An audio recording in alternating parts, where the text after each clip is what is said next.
to order. Please rise for the Pledge of Allegiance.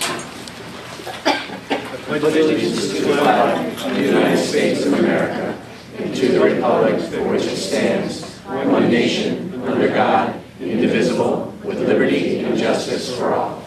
Thank you.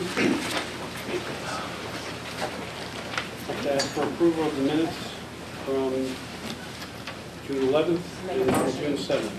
So moved. Second. All in favor? Aye. First Selectman comments. We're going to any comments right now until later. Citizen comments. Hearing none. I'll move on to old business. Number 5, discuss and take action to approve the temporary town meeting room policy. So moved. Second. Any discussion about that? We talked about it last time. We just made the changes that we talked about. All in favor? Aye. Okay, now what you've all been waiting for. Presentation from Representative Kokaruda and the Memorial Day Essay Contest winners. Maureen? Thank you, Mr. First Selectman. I want to thank all the board of selectmen and apologize right now for my voice, but... Want to use the mic? Oh, sure. That should help. Yeah. Anything will help. I want to welcome everyone here today. You know, last night I had an opportunity to thank Scott and Selectman Murphy was also there, and Selectman Banish, to go to our graduation from high school. And it was pretty remarkable that every speech, except the final one by the principal, every speech, the welcoming, the class remarks, everything, the entire ceremony was put on by our students. And to listen to Madison children, the young adults, they're 18 now, they were so articulate. And wasn't it an incredible ceremony? I just love the fact how empowered. Well, several years ago I decided I went to start to become the state rep, and I was going to the Memorial Day ceremony, and I really felt students weren't as involved. We certainly have always had them involved with their incredible music program, but I thought, you know what, they should be up here. They should be part of it. My first essay finalist from Memorial Day graduated from high school this year. So I guess we've been doing it, and we're doing good, and I mean, he's doing great. So this year, I'm so proud, as I know most of the parents and grandparents that are here. We had 9 finalists, and I think 6 of them are here with us tonight. And I wanted to give them an opportunity to really, Hazel and Anna Flanagan and Seth have had an opportunity, but I wanted to get it on film in case anybody missed it. And I know grandparents are here. They couldn't make Memorial Day, so you're going to hear some beautiful essays, and I know how proud you are of your students. And I think we all know now, Madison's in great hands. So with that, I'd like to start. I'm going to have one citation. Just want to make sure this is So I have to redo everything? Put it down. I have a word limit. Hello? Is that better? That's fine. No, that's fine. You know, these are Can you hear it, Joe? these are 7th, 8th graders, not 3rd graders. Oh, yeah. Okay, that's good right there. That's perfect. So I thought what we'd do is we would have the essays, and I'll have them all come up, and we're going to present them with the state citation. And then if the selectman will indulge us, I'd like to have the students take a picture with it. All right? So we're going to have, who's very brave who would like to go first? Should I just pull? Okay, Hazel, come on.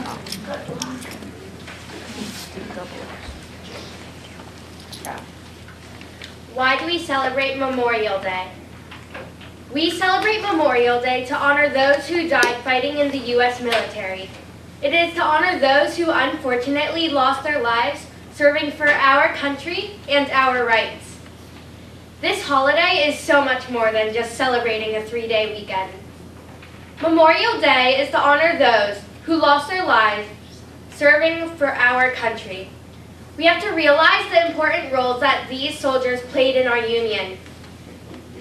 We must honor them. They sacrificed their time, life, and family to serve for us. They gave us faith and courage for the future. They showed us what bravery truly is. If it weren't for them, where would we be right now? Would we have no freedom? Our whole lives have been changed by these soldiers. In other words, they saved us. To us, they are all heroes. This holiday also represents that we will not forget the people that served for us. They didn't go down in vain. They should be proud of themselves for all they have done. We should also be grateful for our veterans, which is why we celebrate Veterans Day. Most people think of Memorial Day as a regular holiday, but this holiday should stand out from the others. This holiday not only shows respect and gratitude, but also honor. These soldiers may have felt small in the war, but they made a big difference for our future. As for background history on Memorial Day was first called Declaration Day. President Lyndon Johnson had started a ceremony for all the veterans. The first ever Memorial Day was on May 5th, 1866. They had first made Memorial Day after the Civil War. After the Civil War, 5,000 participants came to decorate more than 20,000 graves of Union and Confederate soldiers. Memorial Day was created to honor those who served for our country. This year, Memorial Day was on Monday, May 28th. All the soldiers that have served for our country are remembered to this day. They will forever be a part of our lives, and we will never forget them. Memorial Day is a day to say thank you for all of the fallen soldiers that have served for our country. On Memorial Day, make sure to remember each and every one of the soldiers that have served for our country. Thank you.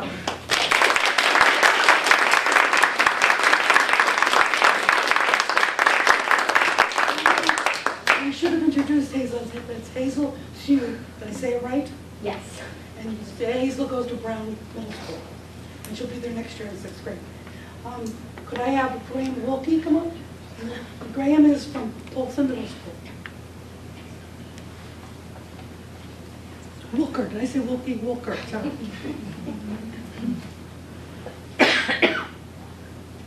Memorial Day, originally called Decoration Day, is a day when we put things aside and give thanks to those who fought and died for our country. It became an official federal holiday in 1971 to all those who died in the military and died for young and old. While we are going to barbecues and parties, we are hesitant to realize this has a different meaning to others. At the end of the day, those who were brave enough and strong enough to fight to protect our country deserve our utmost respect.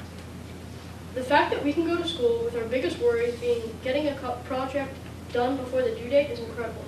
Without the brave men and women who protected us, as well as those still in duty, we might not be here today. On Memorial Day, we respect soldiers who have died in battle. How can you show your appreciation? You can go to the cemetery and plant flowers, or put flags next to graves. Also, Memorial Day can be an emotional day for others to continue what those brave enough to die for our country did. Always be polite to all that lost family and friends in wars, especially on Memorial Day.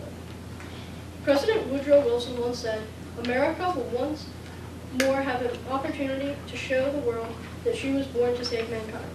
This quote should remind us that those who have fought in the military have done more than fight for our own freedoms and rights, but for others as well. For example, in World War II, the British were running out of supplies for the German soldiers they had captured. Despite being unprepared, the U.S. took them in as prisoners, but treated them as if they were just regular citizens. In the camps the Germans were housed in, they woke, ate, and bathed as they pleased. The generosity and kindness of the Americans shocked the Germans, and eventually young German soldiers would rather be captured by the U.S. than fight on the front lines. The men and women of the military treated their enemies with great respect. We should, at the minimum, we should be treating our veterans with great respect, as well as those who have died in battle for us. The effect on Memorial Day on the American people is short and simple. It made those care more about the lives lost in battle. We should certainly treat the families of those who died for our country with tremendous respect for what they have done for us and for our country. Thank you.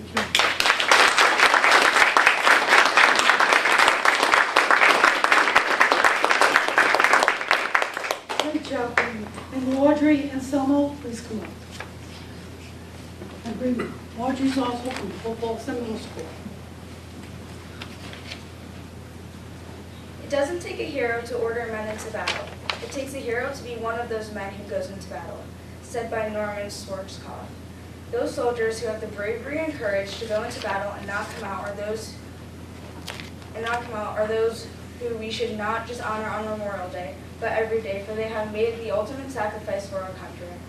We come together as a country on this day to honor those who have fallen to protect our country.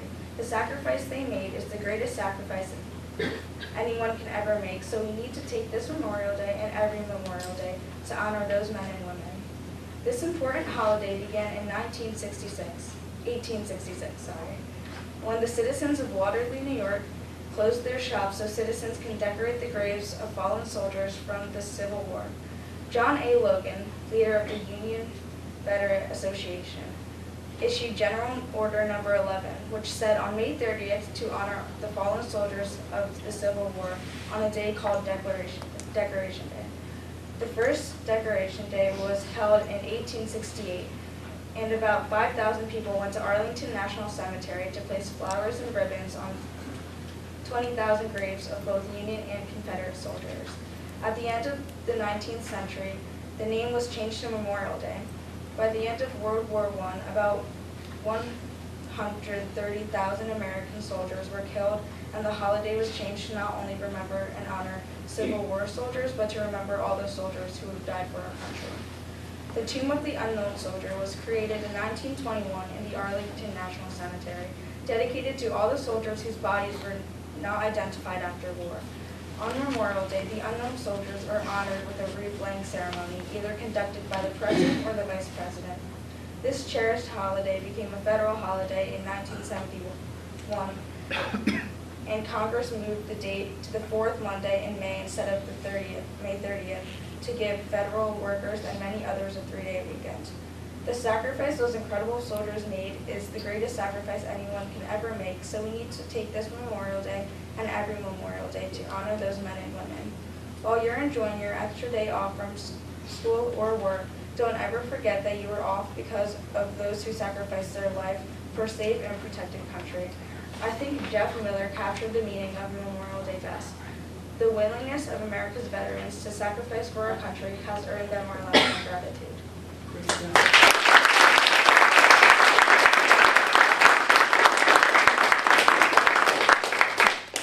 You're doing a great job. And I'd like to have Mia Lombardi come up. And Mia is from Our Lady of Mercy.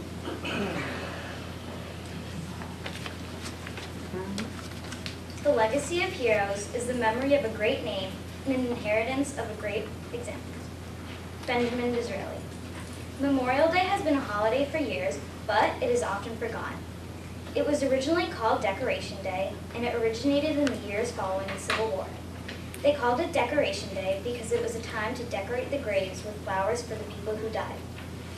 Most people think that Memorial Day is a time to have a fun barbecue at your house or even a time for sales at your favorite stores, but it is so much more than that. Memorial Day is a day to remember the heroes who died for our country during the war. They died so that we could have a better life. They truly are great examples for everyone. Since Memorial Day is one of the 2 days to remember our veterans the whole entire year, we should really take the time to honor the people who died. Although you could have a barbecue or go shopping, you should really go to a parade, visit a memorial or cemetery, or even volunteer. Even the littlest things matter, such as praying at 3 o'clock or raising the American flag.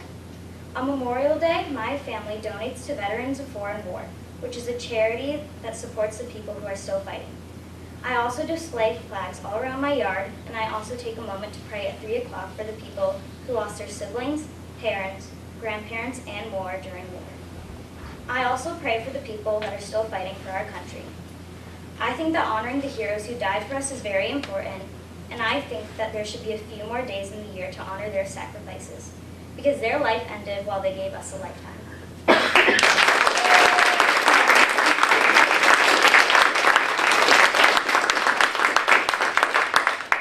Our Lady of Mercy with Sean Simonelli, please come up.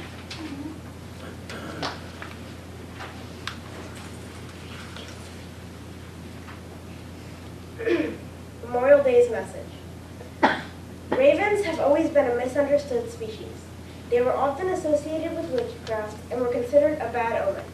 Yet they're just harmless birds, right? Often we as humans fail to see past the outer layer. We judge by what's outside and not what really matters. Memorial Day is a day to remember the people who gave up God's greatest gift, their lives, for the sake of our country. Yet sometimes we can't see past the barbecues, parades, days off, and sales to appreciate what this day is all about. 620,000 brave people gave their lives so we could live in a free and safe environment, and we have to remember that. 2.75 million people fought in the war for our freedom and were willing to give their lives for our sake. Yet sometimes all we can think of is that 25% off. To me, Memorial Day is special because both of my grandparents were in the Army. Although they both lived, I still honor the fact that they were prepared to risk their lives. People sometimes think war is just people shooting other people, but that's not the case. Soldiers had to go through many struggles, such as eating rock-hard crackers and cold beef just to stay alive. Sometimes, thousands of men died just from diseases that they didn't have the resources to cure. Other times, men died of starvation or exhaustion. There were children only just becoming adults and turning 18 with their whole lives ahead of them, who were killed just because they were on the other side. Some families never recovered from the losses of their loved ones, and even the men who survived came back scarred. Even now, in a world where there's freedom, there will always be struggles, either with our country or others, and we must do all we can to help. Even if it's just stopping a moment to truly appreciate how lucky we are, or helping at a local soup kitchen, or tipping a nice waiter. Each of these things could improve people's lives for the better, and maybe even for the best. We can't let Memorial Day be the raven, destined to always be misunderstood. We are so lucky to live in a country where we're truly able to live our lives, and we should always take the time to thank the people who made it that way.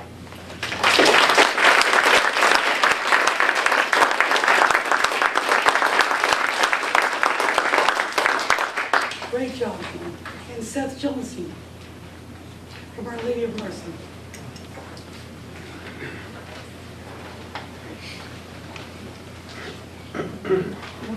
So Seth, hold on one minute. One picture of today. I'm gonna get a chair. You need to sit down. I'll do this side. The other side? Yeah. Oh. What's his name? Huh? What's his name? Oh, is he like, you want to be essayist? No. Okay, sure. Where are you?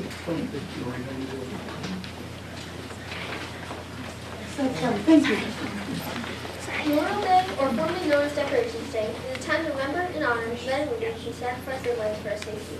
In this time, we keep in our memory our veterans who show great patriotism, pride, and love for their country. But what is patriotism? According to Mark Twain, patriotism is supporting the country all the time, and your government when it deserves it. Memorial Day deserves our attention and support. On Memorial Day, there are discounts on automobiles and mattresses, which doesn't truly honor the men and women who have risked their lives for the safety of all Americans. These sales also draw people's attention away from Memorial Day's true meaning. Think of this holiday as a day off from school or work, when it should be a day to remember and honor our veterans. People may go to parades or have picnic on Memorial Day with family and friends. These are both good things, but there are other simple acts you can do that are a great way to remember veterans, such as taking a moment of silence at the beginning of your day, or comfort those who have lost a loved one fighting for freedom. If at the beginning of your day you take a moment of silence and clear your mind of all distractions, you learn the true meaning of Memorial Day, which is remember those who have lost their life for our freedom. We should also remember their close friends and family who also have made sacrifices and on whom their loved ones' loss is the hardest time. When I was first given this assignment, I knew very little about what Memorial Day really meant. I didn't know much about the significance of this day. I just thought it was another day off and didn't put much into it. I don't have anyone in my family who has served America, but America is a true family. Everyone might not always agree on everything. We have our ups and downs, but we are here for one core reason: freedom. Webster's Dictionary defines freedom as the quality or state of being free, and that we are. But we're not just free, we're proud. Proud to be Americans. I am proud to be American.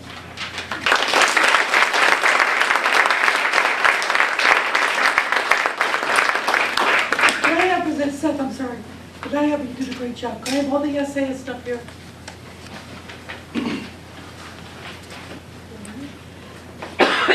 Stand right up here, right there.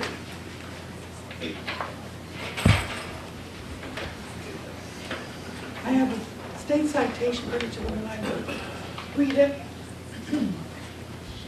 This state citation was introduced by myself and Senator Ted Kennedy. Be it hereby known to all that the Connecticut General Assembly hereby offers its sincerest congratulations to Hazel, Graham, Audrey, Mia, Sean, and Seth, and also Hannah Flanagan, Pierce McMillan, and Nicole Bauer, who couldn't be here. In recognition of being a top author for your Memorial Day essay, your writing was thoughtful and moving. You captured the essence of this important day of remembrance. Today, we offer our sincerest congratulations on this accomplishment. The entire membership of the General Assembly wishes you the best, and is signed by the President of the Senate, Speaker of the House, and Secretary of State. Congratulations to you.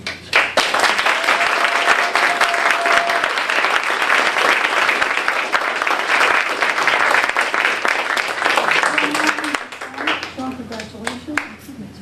Seth, congratulations. Great job. Mia, Marty, congratulations. I'll have a chance to take some pictures and we'll go outside and do it. Audrey, congratulations. And Greg Wilker. Thank you all.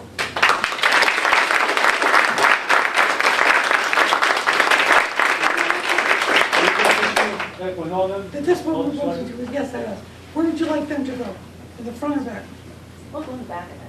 You'll go back, okay. Yeah, Let's everybody follow come right back in here. front. Hold your citations up, Pete. What a great job. Come What down a a great little bit job. more. See the house. I get back there with them. Can't see. Hey, why don't you come You're not back? in the Thank you, Representative. We could build a pyramid. Perfect, thank you. Thank you. $100,000 pyramid. Did they do a great job or what?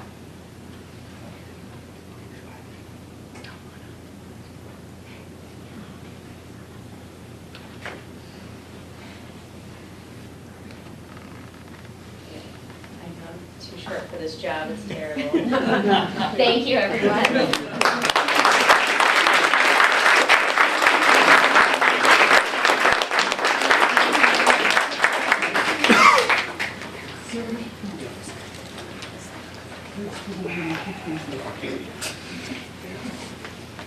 Just like to thank you. Mia, you stay take a couple pictures, you gotta rush up. Yeah. I'd like to thank you guys very much for coming in, and all those speeches were those, the things that you read were really great. And it's nice to see you have such an appreciation for Memorial Day. It was really good. So thanks a lot.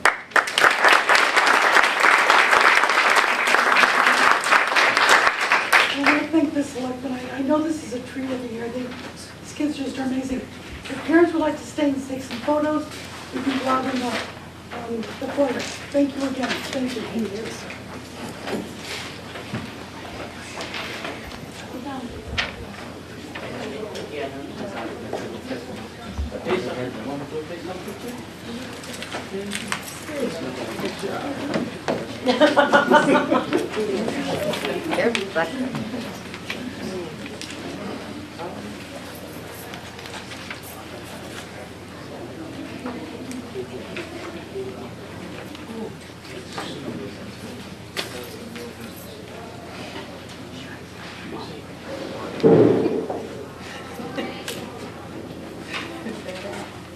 Thank you. Thanks for joining us.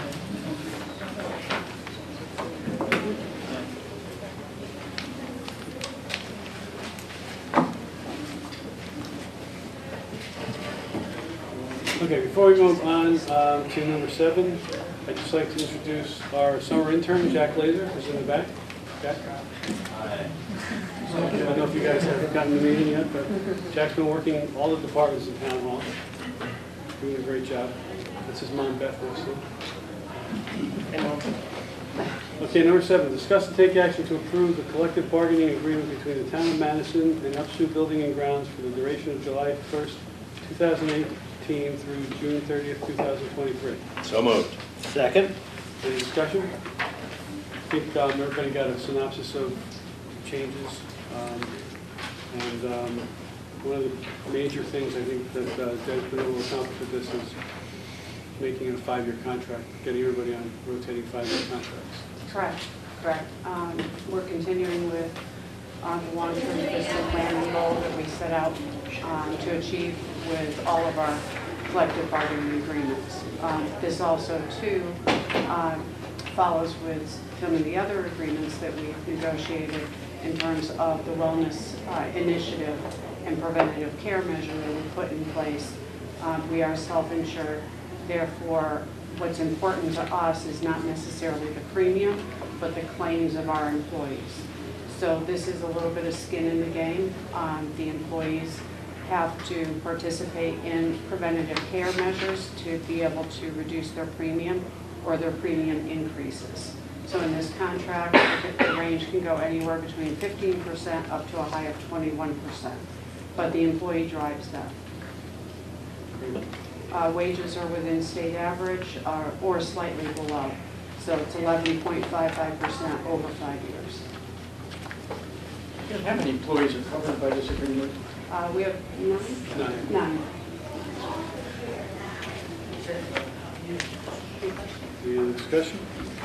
All in favor? Aye. Thank you. Thank you.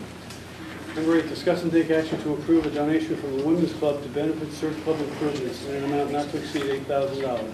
Oh, so moved. Second. I'm done, you can read it. With our gratitude. Yeah, absolutely. So the Women's Club did the, was it the garden tour a couple weeks ago, and they raised $7,781.61. That's awesome. So they're donating that to the Surf Club for picnic tables, grills, and some repairs to the bocce courts. Any further discussion? That's great. All in favor? Aye.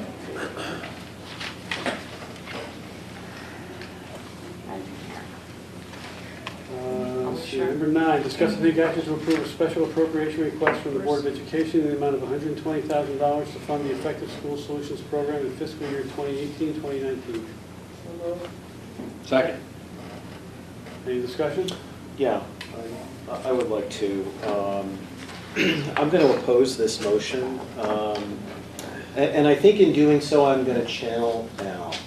Your ear out? There's a fidelity to process and budgeting that I feel that we've really stepped off of with this. This item was up for consideration by the Board of Education in their budget deliberations, and they chose not to include it in their operating budget.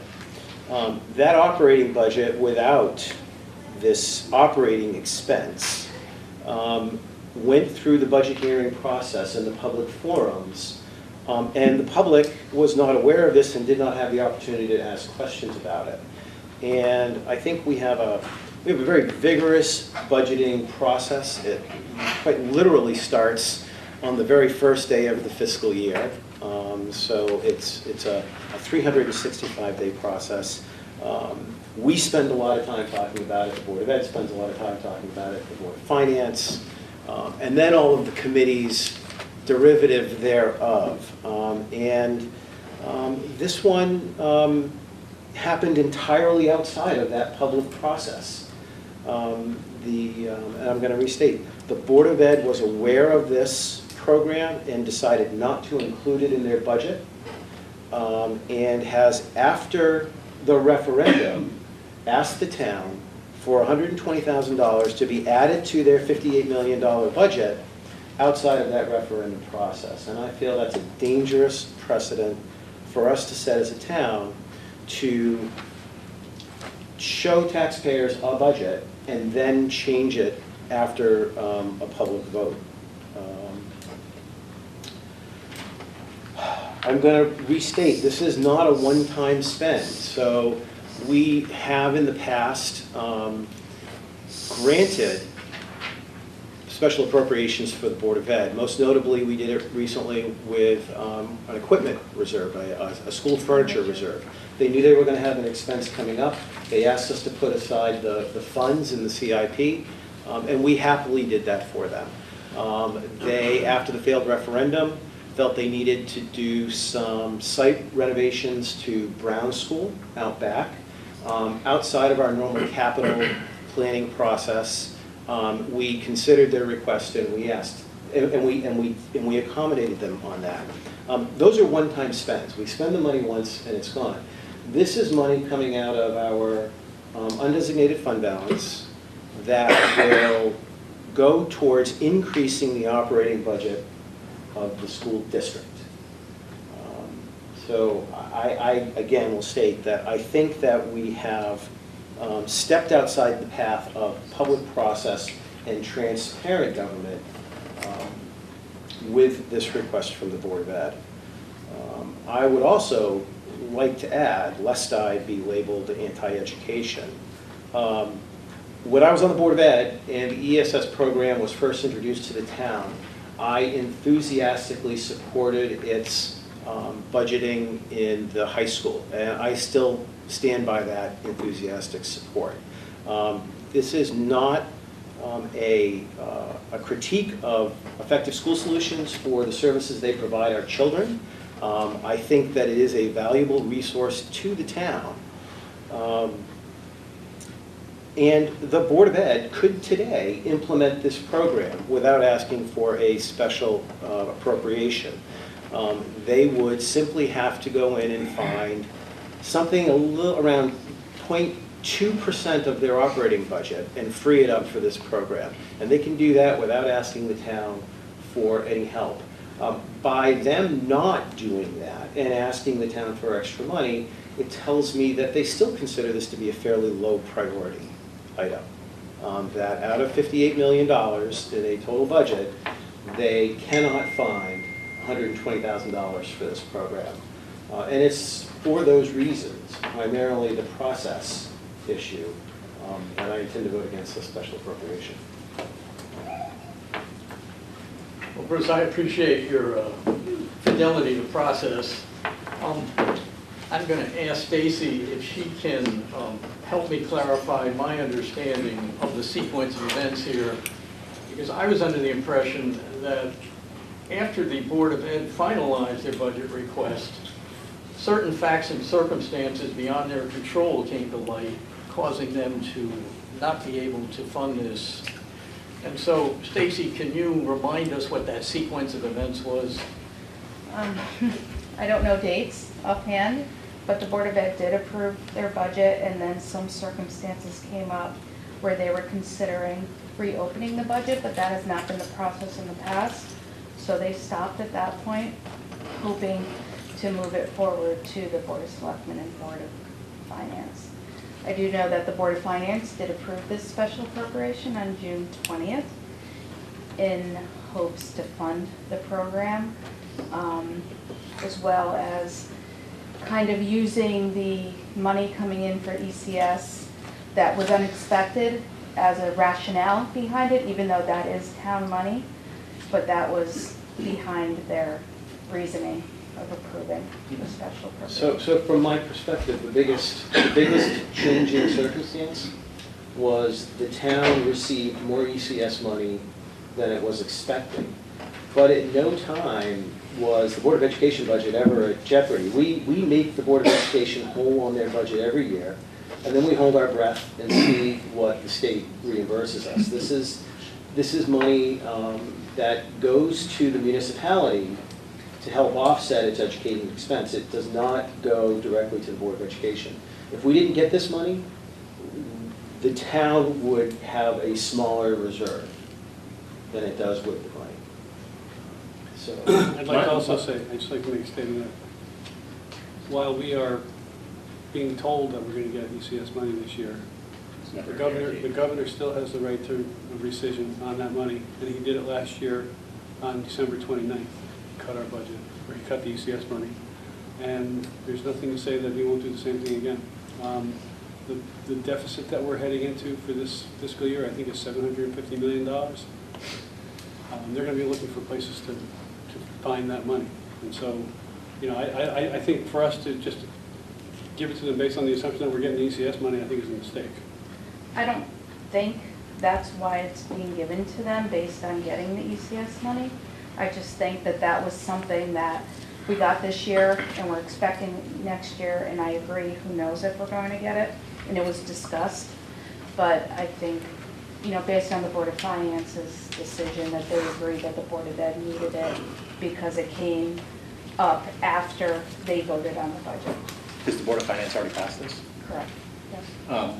So I just want to make sure we're clear on what this is too, so the folks at home really understand what this is what's being discussed here. So this is for mental health of students at the middle school. So that's what this funding would be focused on. My understanding is if one student uses this, it in essence pays for itself. So I'm in complete support of this money. I think we should be doing whatever we possibly can to support the kids in mental health in schools. I completely understand your point about process, Bruce, but in all due respect, my understanding was it was cut without the support of the superintendent either, that he was in complete support in pushing for this item, of which then was cut. So I think it's too bad if we don't support this, especially coming out of the Board of Ed and coming out of the Board of Finance with strong support. So I'll go on my recollection of ESS, and I did a little bit of a refresher. I went to their website. ESS is a strategy to avoid outplacement, if possible, and also affords a mechanism for the school district through this private organization to reach in the home school-avoidant children. And yes, these are all behavioral and mental health issues, but I think in the current reality that we live in, when we talk about mental health, we need to be careful that we're talking about a very specific behavioral issue group that is being serviced by these. And Scott, you're absolutely right. If we can avoid students going to outplacement, then we first and foremost, we improve the quality of their education and the quality of their life. We, as a side benefit, stand to save money and deliver that better quality of life and that better education. It's an unfortunate reality that our kids are under a lot of stress. That stress manifests itself in a lot of different ways. And again, I think ESS is a good program. It's been successful at the high school. I'm sure it will be successful in the middle school. I question why the Board of Ed didn't find the money in its budget to do this by any other way, in effect saying, if the town doesn't give the Board of Ed another $120,000, they're not going to do that program. So speaking of process, do we have a motion and a second already on the table? Mm-hmm. Are we in discussion? We are in discussion. Okay, thank you. I agree with Bruce for all the reasons, and I also do feel, given the size of this request and the size of the budget, that there are ways that they can find, that the Board of Ed could find the money. So and again, I'll stand saying I'm certainly not opposed to any sort of programs for mental health, but I really feel that there are ways that they can fund this, and I think it's a precedent that we don't need to set, so I'm opposed to it. We're all frustrated by the processes of state government, and we live in times where at one moment the state government says yes, and the next moment they say no about a given amount of funding. I feel this program is worthwhile, and I don't think that we should deny funding it simply because state government is inconsistent and erratic in helping us understand what monies are going to be flowing from the state to the town. I think this program's own merits speak loudly, and Bruce, I am a stickler for process, but I do think the Board of Ed has followed a process which was based on the fact that the information coming from the state kept changing. So I think they have handled this appropriately, and I will be voting in favor of funding this. So I'm going to say, I'm going to go on record, I agree with Bruce and Jean. However, for the sake of passing this, I'm going to vote for it. So, if everybody's done, I'll ask for a vote. All in favor? Aye. Opposed? Yay. Thank you. Number 11, discuss and take action to approve release of funds for the planning reserve in the amount of $19,990. Skip 10. I'm sorry? Go to Skip 10. 10. 10. I was wondering why I was doing this before I did the other one. Just get me all rattled here. Number 10, discuss and take action to approve a special appropriation request in the amount of $23,000 to fund the legal services account deficit. So moved. Second. Discussion? First of all, I just want to say, we're not in deficit at this point. Correct. This is just taking, in case we should go over, because we're very close to the end of our budget year and the end of our budget. So with all luck, we will not need to use any of this money, but we just want to put it there just for the sake of having it. Tom, any particular reason why the budget's running a little bit high on this? Yeah. Hotel. I'm sorry. The hotel costs. Okay. We went to court for 7 days with the hotel. Sure did. That cost us about $40,000. Oh, my God. Okay, so I have a motion and a second. All in favor? Aye. Number 11, discuss and take action to approve releasing funds from the planning reserve in the amount of $19,990 to fund the contract for the strategic planning and facilitation services. So moved. Second. Any discussion? All in favor? Aye. Number 12, discuss and take action to award the RFP for the strategic planning facilitation services to management partners. So moved. Second. Al, you got it. I didn't hear the presentation. We got this. All in favor? Tom, could you just review the process that we got to selecting this firm? Sure. We had 3 firms that presented proposals to us for our strategic planning services. We had telephone conferences with each of them based on what each was presenting and what the cost was for each. We felt that strategic planning, that management partners was the best option. It was also the cheapest, but it was they were very comprehensive in what they proposed to do. And I think we're going to talk about bringing the school Board of Ed strategic planning in with this. It's been mentioned, yes. Yeah. Tom, the agenda is asking us to approve the selection of the firm today. At some point, will we get to a selectman chat about the actual project approach? Yes.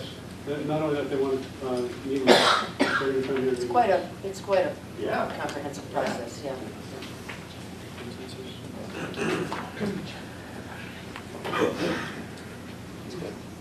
let's see. Did you vote? No. Yeah, all in favor? Aye. Number 13, discuss and take action to call a public hearing on Monday, July 23rd, 2018 at 6:30 p.m. The purpose of this meeting is to hear comment on, number 1, an ordinance governing work within the right-of-way of public roads, and number 2, an ordinance applicable to illicit discharge detection and elimination of stormwater ordinance. So moved. Second. Any discussion? I'd like to ask our 2 talented engineers to just, using public speak, what problems do these ordinances help solve?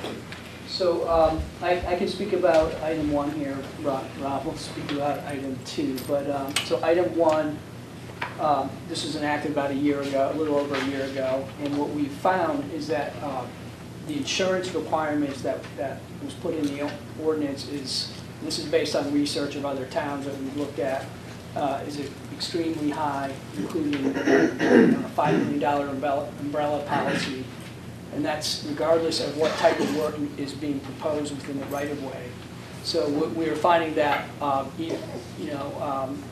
very small jobs that involve work on a driveway, at the end of a driveway, not even in the traveled way of the road, is that, you know, it's typically done by a small contractor that can't afford the type of insurance that's being required here. So what we've done is we've taken that insurance requirement out of here and made it such that the insurance will still be required, but we've made the level of insurance be appropriate for the type of work being proposed. So we still go through the application process. When the application comes in, we'll look at the job and determine what level of insurance is appropriate for the type of job. And that's really the reason for the revision. So what was happening was people would come in for a permit, not be able to get this, the contractor didn't have the correct insurance, and so then they would leave and do the job anyway. Or they wouldn't be able to do work. So this is going to allow people to do the work they want to do. That sounds like a good thing. And the other ordinance? So the illicit discharge detection and elimination stormwater ordinance, that's basically governed by the Connecticut Department of Energy and Environmental Protection. We have multiple stormwater permits that the town has to adhere to every year. One for industrial activity, which we have for our industrial sites, which for the town of Madison, town-owned is the town garage and the bulky waste facility. The other is the general permit for all stormwater discharge, which is town-wide. So this, as part of the MS4 general guidelines, this illicit discharge and elimination plan needs to be in place. It technically needs to be in place June 30th of this fiscal year. But really no towns, most towns are getting it approved throughout the summer, which we are. So we have a consultant, engineering consultant, writing the IDDE for, let's use that acronym, for illicit discharge. The IDDE plan, we have a consultant that's writing the program for us. We consulted that out. And then the illicit discharge ordinance is basically a template that many Connecticut towns are using from the DEP and Yukon Clear, which they do work for the DEP. This is a standard ordinance language that they use, and then myself and John had reviewed this, gone through it, changed a little bit of language. We had the town attorneys review it to make sure nothing was too stringent, and we didn't run into a situation like we have with the roadway ordinance where something would be too rigid and it wouldn't allow us any flexibility. So that's the reason for this ordinance. And what the ordinance will actually do, what it'll prevent is cleaner stormwater in town. It'll help prevent pollutants from entering the water bodies in town, whether it be ponds, lakes, Long Island Sound, the Neck River, Hamanesset River, you name it. All the major water bodies in town. It allows us to monitor the stormwater that's entering those systems, and if we detect pollutants entering that system, it allows us to go and enforce removing that connection, and to enforce that, to eliminate that connection, and impose on the property owner they'd have to come up with a solution to do either eliminate the pollution, the point source, or discharge that flow to a regulated area. So, but this is basically the overall summation of this ordinance is to allow us to eliminate any pollutants entering the water bodies. So I read the ordinance, yeah. and it is very vague where it comes to the homeowner. So somebody's in their driveway washing their car with soap, and that soap runs out the driveway and into the storm drain. Are they now in violation of this ordinance?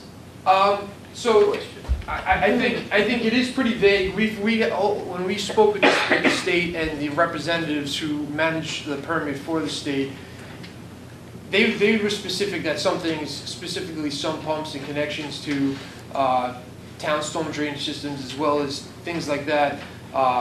You know, if you're going to have one spill, how much damage is that going to cause? I think the big thing is where we're going to notice these types of things, whether it be something simple as a spill from a car oil or detergents being poured, is right now, this fiscal year we have approved to increase our stormwater budget. So our consultant's going to go out and screen all the outfalls that contribute to all the water bodies. What happens is we do a dry weather screening, which when we're in the summertime and there's not much rainfall and we're in the dry season, they go out and screen these outfalls and they see if discharge is coming out. So if discharge is coming out of an outfall and there hasn't been rain in 5-6 days, there's flow getting in there somewhere. So what we do is our consultant will flag these outfalls, and in the next fiscal year, we're going to have those monitored and sampled. And that's when we'll know. I don't know if one spill of a can of oil is going to detect in that stormwater. What they're looking for is constant contributing factors, where it's going to do major damage environmentally to either the public safety or our natural water courses in town. So we don't yet know whether we have a problem. No, I don't think we're going to know that for a couple of years. Right now, we're in the process of mapping our town's storm drainage system, and we still have to identify areas in town where there could be issues. We have no idea. This is only year 2. This is a 5-year loadout from the state, and this is only the beginning of year 2. So we're trying to manage it accordingly and follow the permit as necessary. Is part of the reason for putting these ordinances in place to, in essence, prevent costs back to the taxpayers or to the town? It would, absolutely, because what would happen was, I think what it does is, obviously you have infrastructure that's in place where if we find pollutants, we'll have to deal with that accordingly per the ordinance. But what it also does is there are prohibitions in here which allow us to say, no, you can't do this or you can't do that per our legal authority and per the state general permit. Okay. Thank you. You're welcome. Any further discussion? All in favor? Aye. Thank you. Number 14, discuss and take action to approve line item transfers totaling $47,710. So moved. Second. Any discussion? All in favor? Aye. Number 15, review correspondence from the Board of Police Commissioners regarding actions necessary to define clear parameters, policies, or regulations regarding possession and/or use of firearms within the town's parks, properties, and recreational areas. So,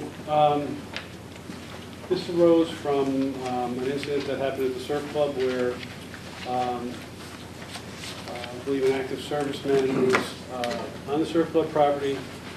He had no shirt on, he had a gun on his hip, I believe, and caused kind of a ruckus down there. People were concerned. Police came down, they handled it well. There were no incidents, there were no problems as a result of it. But people were concerned. I think one of the things that we have to realize is that in this day and age, people are extremely sensitive about firearms and seeing them. And, you know, if it had been concealed, I don't think anybody would have had a problem or would have known anything. The fact that he was brandishing it kind of, I think, got people upset. So we did a little investigating. We have an ordinance regarding town parks, which says that weapons are prohibited from town parks. So we also have a state law that says if you have a permit, you're allowed to carry your gun. So we don't want to. I don't want to go looking to change or change state law or make laws here that are going to contradict any state laws. But I think what we do want to do is just enforce what we have, which is that if he was down there and nobody knew he had a weapon, nobody would have a problem with it. So I think we're going to add some signage to say, as we do with alcohol and glass, are prohibited. We're just going to say weapons are prohibited, so that people know when they enter the park. And that's consistent with the ordinance already, right? Yeah. Yeah. So, not to be lengthy, but I think that addresses what the police commission asked us about. And Tom, have we clarified whether that ordinance applies only to areas covered by beach and rec, or does it cover? It's in the beach and rec ordinances. So it's all town parks. So it would not cover town campus? Right. Although it would cover the baseball field over here and the soccer fields over there. Anything that's monitored by beach and rec. Yeah. All Right right. in. Number 16, discuss and take action to approve the resignation of Mary Molitor from the Veterans Joint Advisory Committee. No discussion on that? On 15, no discussion? We just did. Are we allowed to ask questions? Item number 20 is public comment. Let's see how it works. Did I hear a motion? Yes. Okay, Jean? And who's second? Second. Any discussion?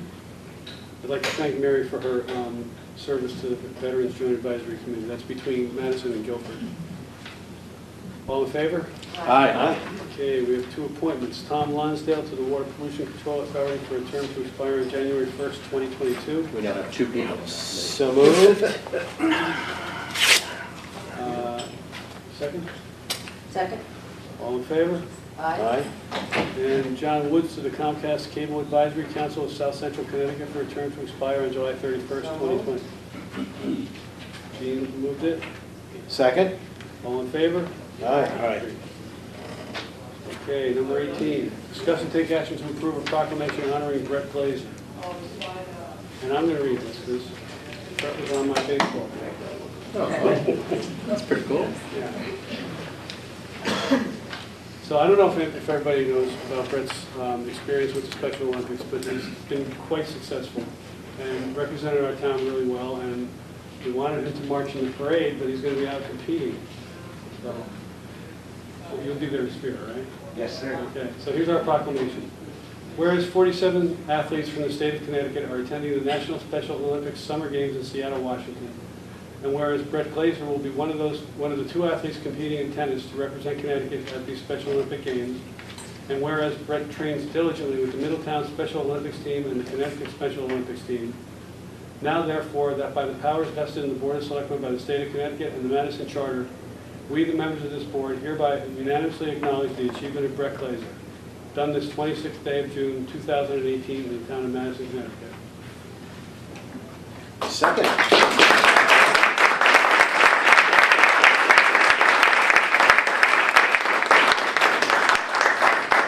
All in favor? Aye. Great. Brett, why don't you come up here? Why don't you guys sign?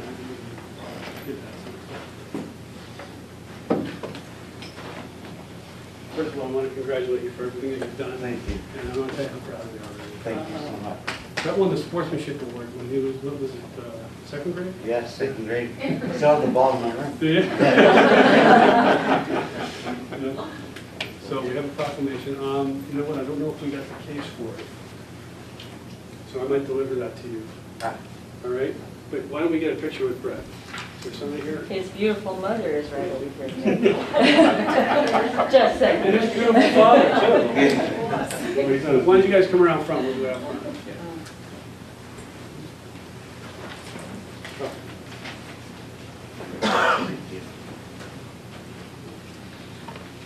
You want us over here?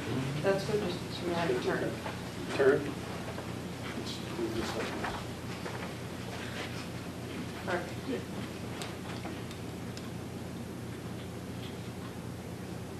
Now turn that one wrong.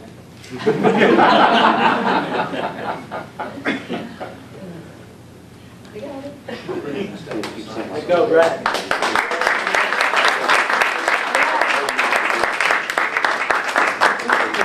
Good to see you. Good to see you. Congratulations. Thank you so much. Good job, buddy. Thank you. That's awesome. Thank you so much. Congratulations. Thank you so much. And good luck. Thank you.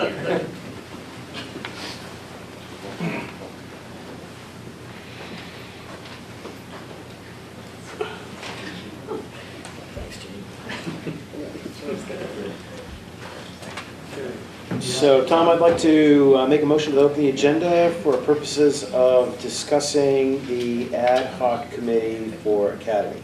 I'll second that. All in favor? Aye. Okay, so, do you want to make, I can do it. you want to make a motion? Yeah, so I'll make a motion. We're going to appoint the following individuals to the Academy Ad Hoc Committee. Catherine Hunter, Robert Card, Jerry Davis, Henry Griggs, and we're going to ask that he be the chair, Tom Scarpati, Bob Hale, and Sarah Barrett. I'll second that. Okay, any discussion? Maybe we should just remind everybody what we're doing here. Somebody tell me, I'm not sure. We've lost the plot. Yeah. So this came about as we were recognizing that the community was becoming outspoken against certain uses of the property, but we were not getting consensus from the community about what they would support. And so this committee's charge is to discover what that successful referendum question looks like. In other words, what is the next phase of Academy's life that has the support of as many people in the community as we can possibly get rallied around it, right? So I'm not going to pretend that we'll make everybody happy, but I think we can find something that makes most people happy. Yeah, and the intent is to survey the public, to go out and survey the public and come up with some ideas. Right. And the best idea, hopefully, so. How many people actually raised their hand to be on the committee? Well, it gets a little blurry because we had some people that were suggested by others as opposed to raising their hand Okay. themselves, but I think we were in the neighborhood of maybe 15 folks. Okay. Yeah. We really tried to look at as many different stakeholder groups Yeah, balance. as we could. And I think we've done a pretty good job with I mean, that. it sounds like it. Pretty diverse group. Good luck. Okay, so we have a motion and a second, all in favor? Aye. Number 19, tax abatements and refunds in the amount of $3,391.70. So moved. Second. All in favor? Aye. Aye. Citizen comments. Huh? Yeah. Good one. So I do have a question. Can you go use the microphone? Sorry. It's not. Speak loud. Probably won't be a problem. So in relation to the ordinance that already is existing on the firearms, how does that relate to the state carry permit that we, go through the process for? We get the background check for, we, pay a decent amount of money for, to support all that. What is the interaction there? How do we see that interaction? I understand it as kind of out of sight, out of mind, and I very much appreciate that there's no push to create anything further, any further restrictions on our freedoms. But what is the current interaction that you guys see there as The way I the see it ordinance? is state law governs this situation, so we have to abide by state law. We have a local ordinance that prohibits weapons in our parks. If we don't see weapons in our parks, we're not going to worry about it. Okay.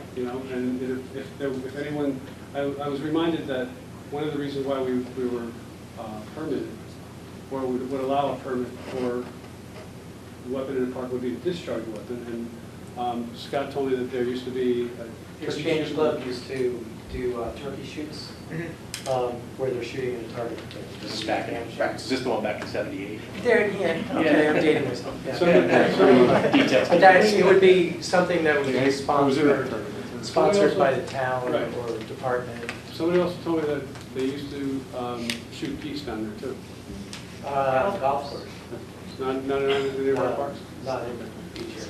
So just as a point of process, this is usually not a back and forth, so it's citizen Yeah, right. comments. I think, Tom is just trying to be, forthright and transparent with all this, but this is not a forum for us to go back and forth. We'd certainly be happy to talk offline about this and answer questions as best we can. Thank you. Any other citizen comments?